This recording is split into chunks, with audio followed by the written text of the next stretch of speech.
Hi, this is video number 86. It's been a while since I've been on here. I've been really busy with a lot of stuff here at home and with people like talking on the phone and messaging and so forth. And then out at the church too, been pulling weeds for like ever. And it's really hot here on the East Coast in the U.S. Very, very hot. Takes that out of me, that's for sure. Let me see. I'm going to talk about a few things here. First, this morning, right before I woke up, and this has happened to me before, I had this dream, and I dreamt I was in withdrawal again, and like I had the depression and the fear, like the whole thing. And in my dream, I knew I was 6 years off benzos almost. Next month will be 6 years, and I freaked out. I was freaking in my dream. I was freaking out. I wasn't awake. So I've had that one before, but this one was really and when I woke up, I thought, oh, that was a dream. That was just a dream. That's happened to me before. I think maybe I've been getting a lot of questions about like protracted withdrawal. How many people do you know who are so far out and this and that? I think maybe that kind of generated that dream. Maybe I'm not sure. I don't know. But I try to look at it in a positive way. It helps me to remember how bad it was. In my dream, I was experiencing withdrawal again. It was every bit as bad as I recall, and I was feeling it in my dream. It was very, very strange. And maybe maybe the dream has something to do with actually what's going on in the brain withdrawal. I don't know. That's for another time. I'll talk about that some other time, or when I get a chance to talk about this with some other people who are looking for answers. Okay, also, I've been getting a lot of questions about other people, like friends, family, and so forth, acquaintances who just don't get it. I get a lot of questions about that lately. And honestly, there aren't words in the universe to describe the suffering of withdrawal. There just aren't. I mean, this morning I was talking with my wife, and we go back and forth on this sometimes, and she tries to get it. She tries to understand. But just things she says about, I talk to different people and so forth, and I spend a lot of time on the phone some days not, but it, it it's hard for her to she'll make certain comments, and I will tell her you don't get it, and she understands that, but it gets a little upsetting. We get into little things now and then, but she understands she can't feel the feelings, although she has had her own issues with psychiatry and different kinds of things dealing with psychiatry, and she has the schizophrenia, and years ago she had all those symptoms, but it's not the same thing. They're not the same. And they're sort of related, but they're not the same. So it's just not possible for other people to get it. You have to feel the feelings, and that's just not.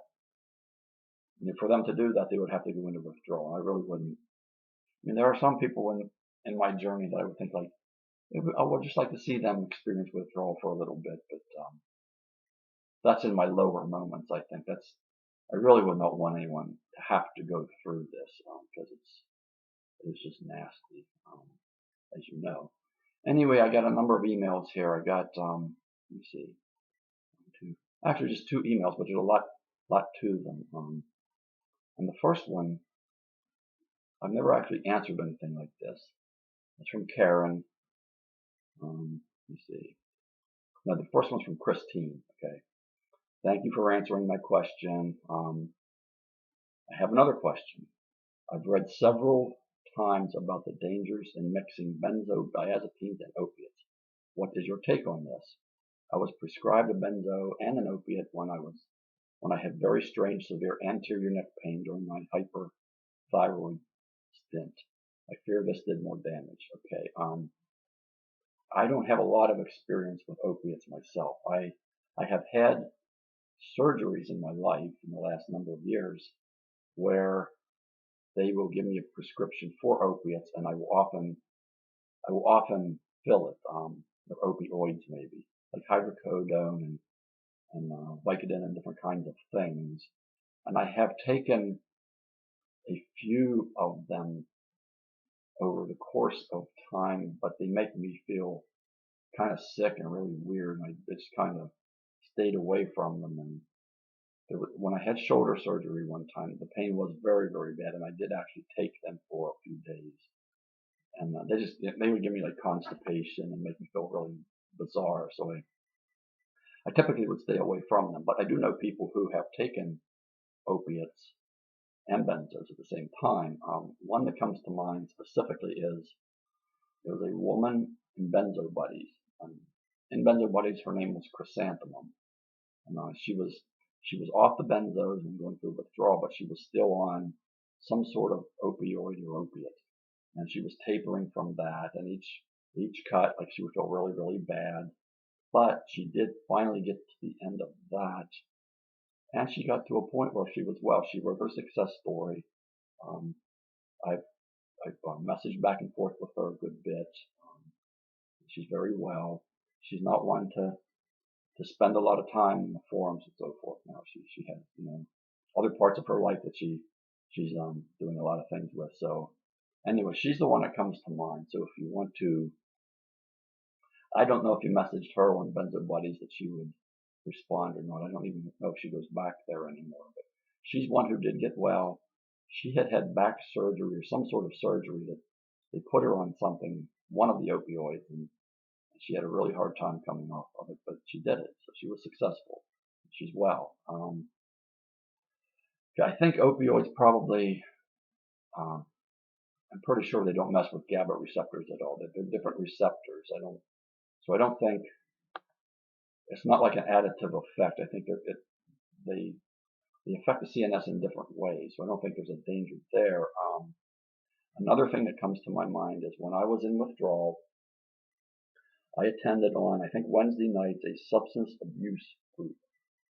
Since I was like an alcoholic and I was withdrawing from benzos, they thought I should be in this substance abuse group. And there were many different kinds of people in that group, a lot of young people, a lot of alcoholics.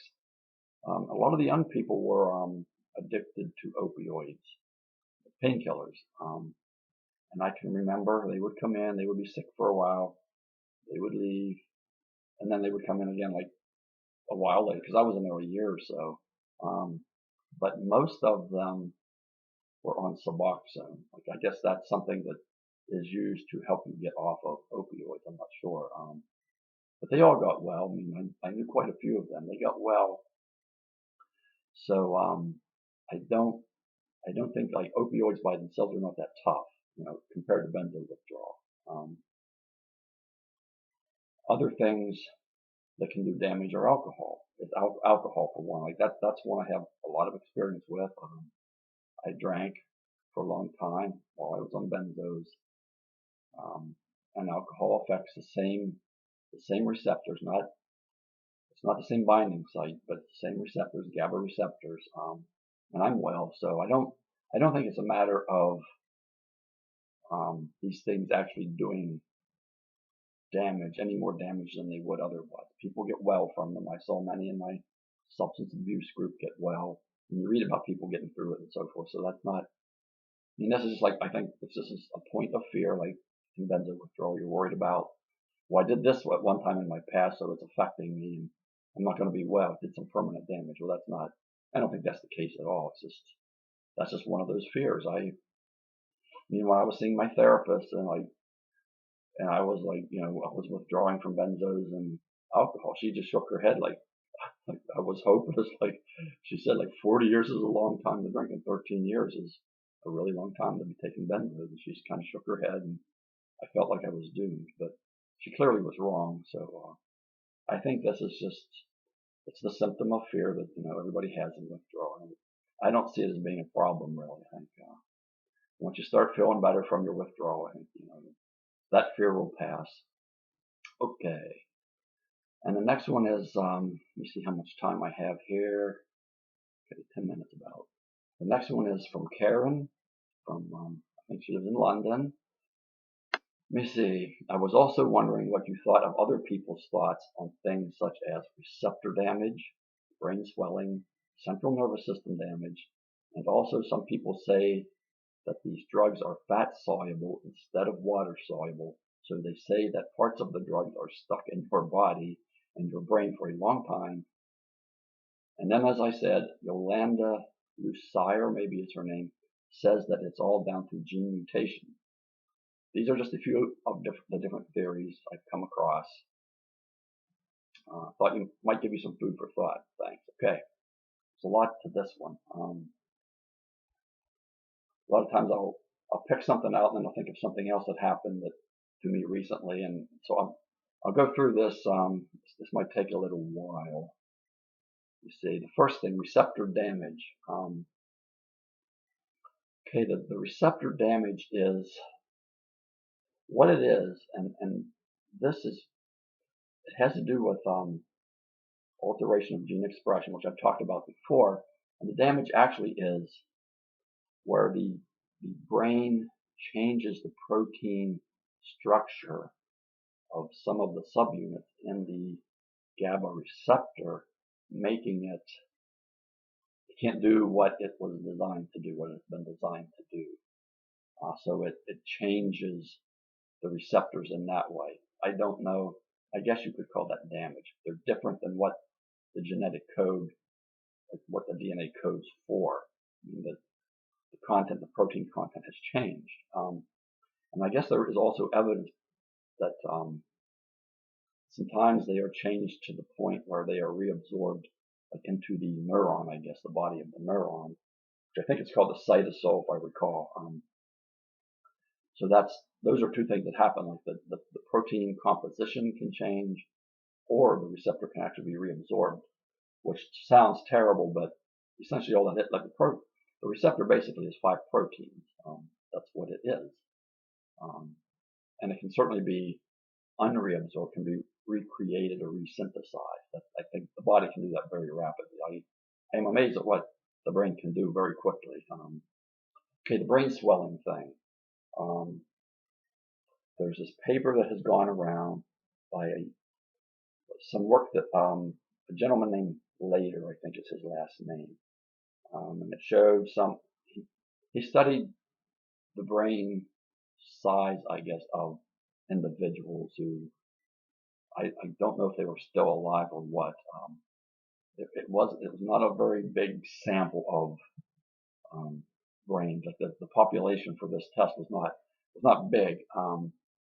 And he didn't really come to a conclusion. He said there is evidence that it's possible that there could be brain swelling from benzo use. But I think if that were the case, there's so many people who have taken benzos that if you would actually, that there would be more evidence in just a small study like this, that it would become very obvious that, like, this is one of the big problems with taking benzos or any psychotropic drug. I think there would be a whole lot more evidence. There would be more examples of it, and the evidence would be more convincing. Like it would be more obvious in tests. So I don't think a whole lot about the brain swelling. And if the like the model that I've come up with, which is part of that is in mainstream science about the GABA receptors and so forth, if that's correct, then brain swelling probably is not. That would not really be one of the things you would expect. That's the brain swelling part. Now the CNS damage. Okay, that's the point of like what I've researched, my papers and so forth. What is the actual damage? Okay, I have that question there, and I'm not sure what it means.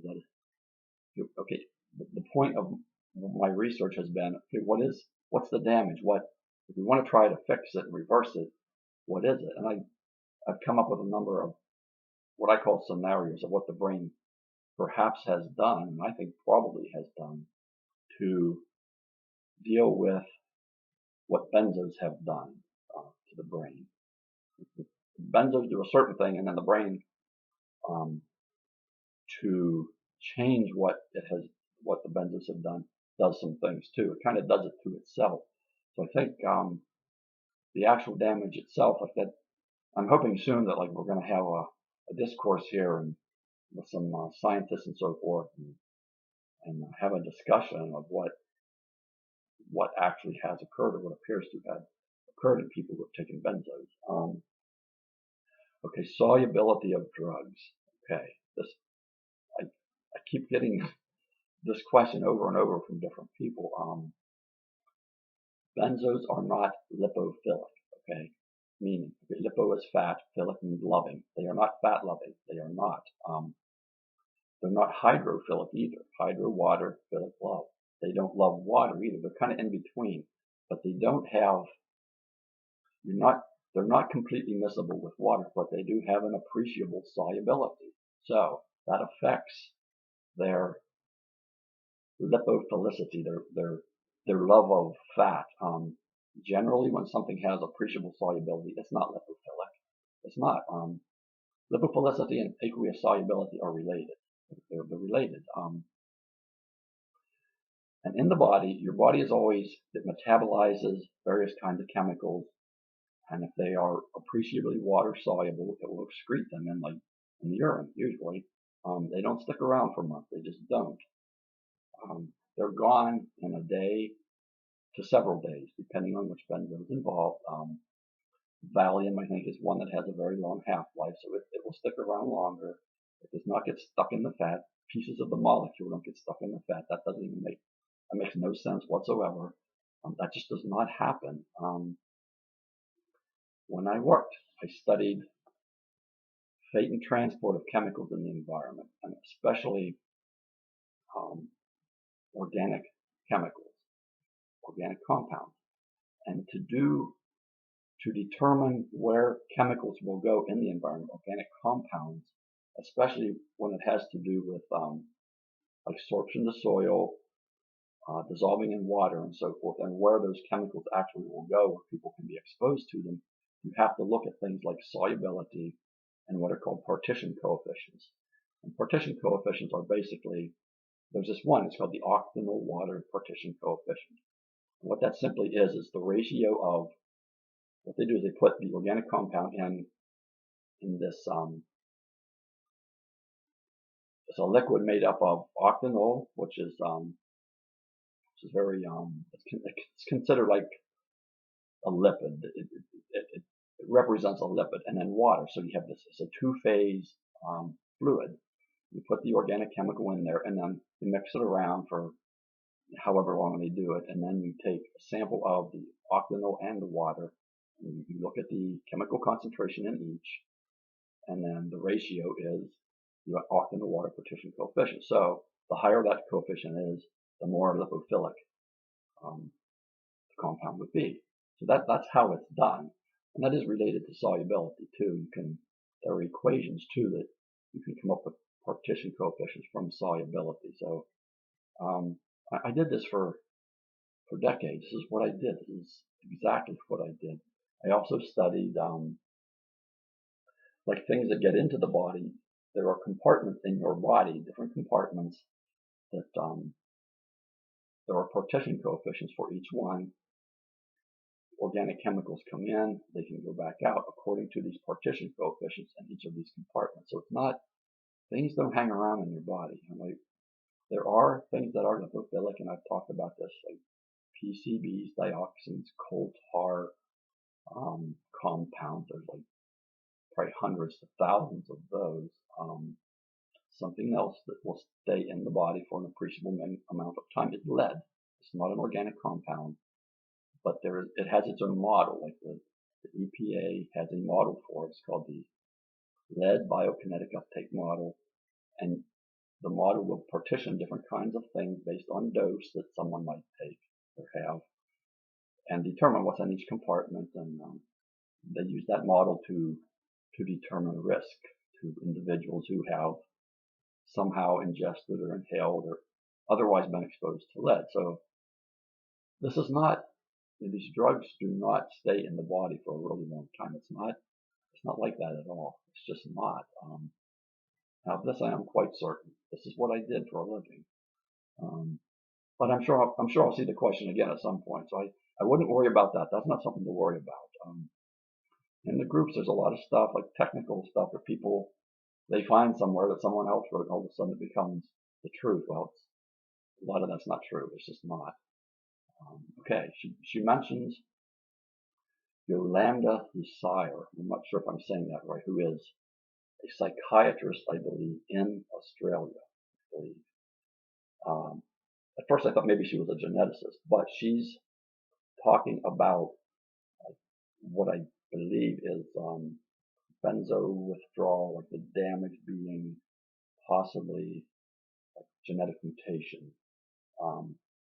And I'm not sure if this is just kind of like a model or theory she has, or if it has actually been measured. I suspect the latter is not true, that this is probably like a theory or a model, like a concept or model.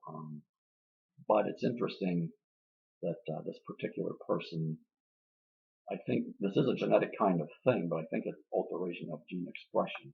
I don't think it's actually the DNA itself being mutated or altered. I think it's the expression of what's in the DNA that's been altered. So I won't get into that. Okay, let me see. Okay, what's happening with my papers? I got in contact with the lady who is putting together the symposium for next year, the Benzo Symposium, hopefully in Oregon. She's looking to get some like really heavy hitters to come and present some things. She's sending my paper. I sent her my 2 papers. She's reading them. I sent them yesterday morning. So this is interesting. I think things are starting to break loose here. Things could start happening now. Maybe this Yolanda Lucire can take a look at them and like at least tell me if I'm crazy or if like say that's interesting. Let's talk about this some more. Yolanda apparently knows Dr. Healy too. Maybe this is a way for him to take a look at it. I don't know. Like, but I have this feeling things are happening and that it's starting to move here, which I'm very happy about because it's been hard to. And who am I? I'm just a guy who went through withdrawal. I was a scientist, but I'm not a psychiatrist. I'm not a geneticist. I'm not any of that. But I do have a degree in biology, which covers a lot of things. But anyway, so that's what's going on with that. I'm very hopeful that something will break here soon and start having a discourse about my papers and also about who's going to present what at the symposium. That would be awesome to have a symposium where they actually talk about this kind of like science instead of like drugs and so on. I don't know. We'll see. I was watching a movie the other night. It's called Miracles from Heaven. It has Jennifer Garner, like she's the mother in this movie. And in the movie, there's a little girl. She has Jennifer Garner. One of her little girls has where her intestines have lost their motility, and she goes to specialists and so forth, and it's clear she's going to die. She's going to die. She can't. She's getting worse and worse and worse. And then out of nowhere, she goes home. She had been at the hospital where like the specialist was. She's climbing a tree. She falls in the tree, 3 stories,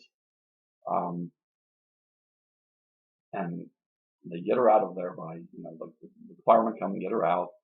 And then over the course of the next however many days or weeks, she has what is called a spontaneous remission. Like whatever it was that was wrong it's gone. It's like she's normal again. It's actually, this was a true story apparently, because after they showed the movie, they showed like the actual little girl and so forth. And it made me think of it's like a spontaneous remission would be like, and a lot of you can relate to it. It's like a window where all of a sudden, like most of your suffering is gone, and you feel like fairly decent. But spontaneous remission would be the door opens, not a window, a door. I'm like, well, and I mean, that's what I have in mind for like all this research I've done. That's what I'm looking for, something that would almost be like a spontaneous remission. So I know that. I mean, that's hope for me. Okay, that's what I'm shooting for. I know that's hard to fathom for you right now, but try to keep that in the back of your mind that's what we're shooting for here. And we're starting to get some smart people to be involved here. I hope. Let me see something else. Almost at 25 minutes. Something else in the movie that I just mentioned because I'm not sure how it relates to what, but in the movie, like when the little girl was at the bottom of this tree, inside the tree was hollowed out. It was like 100 years old. And after she got well and she was explaining to her mother, or I think to her mother, she said when she was in the tree, she could see, it was like an out of body experience. She could actually see her body there, unconscious, lying there bleeding and so forth. But she was kind of looking at it, her body. So it was like there were, and they showed there was like two of her inside the tree. And it just gave me the feeling of like, that's what derealization feels like. That's what, it's like you can see yourself. You're set apart from yourself, but you can see yourself. It's almost, I don't know, I don't think it's a spiritual thing necessarily, but it's sort of, it just reminded me of, derealization and this little girl actually seeing herself, like her spirit seeing herself, her body. I don't know, it's weird, but it's just something that, came to my mind. And also in the movie, like it was a sad movie. The most of it is depressing. It's a little girl. She's in full of life, and all of a sudden she's sick, and for all her doctor's visits and all she had to go through and all that. And like for me, I didn't. When there's suffering and stuff like that, I don't so much get all teary-eyed anymore and cry. But after she was well and she's running around, she's healthy, that's when I get the tears. It's just it's just very strange. I don't. But it reminds me too of like when we're in withdrawal, we have like the tears of suffering, the tears of sorrows, like we've lost ourselves.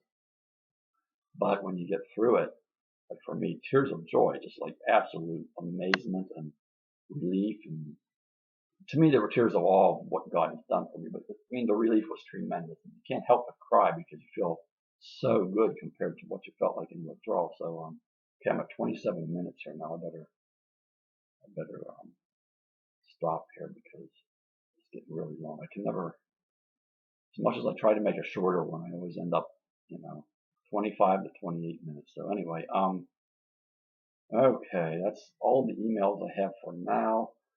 I just want to get back here and say something to you. I think the papers, like I think we're getting people involved now. Hopefully, it looks like it could move in a really, really good direction with some speed. Finally, that we'll get some scientists actually looking at this and figuring this out.